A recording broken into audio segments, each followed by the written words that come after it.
আজ আমি বানিয়েছিলাম নিরামিষটি পনিরের তরকারি, সেইটাই তোমাদের সাথে একটু শেয়ার করলাম।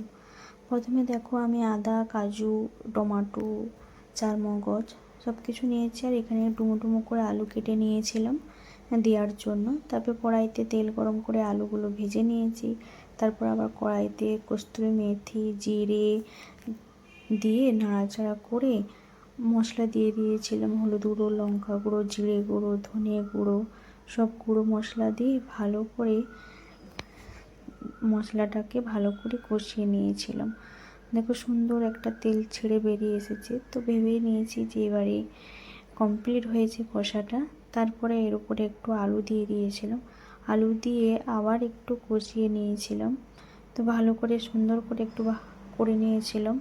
তারপরে দেখো তেল ছাড়া ছাড়া হয়ে এসছে। তারপরে এর উপরে একটু দুধ দিয়ে দিয়েছিলাম, দুধটা দিলে ভারী সুন্দর লাগে খেতে। তো আমি তো আমার মতন ভাবে করি রান্না, তো এখানে একটু দুধও দিয়ে দিয়েছিলাম। তো দুধ দিয়ে দেখো আর একটু ভালো করে কষিয়ে নিচ্ছি। তো দুধ দিয়েছি ভালো করে সুন্দর করে দেখো একটু নাড়াচাড়া করে নিচ্ছিলাম।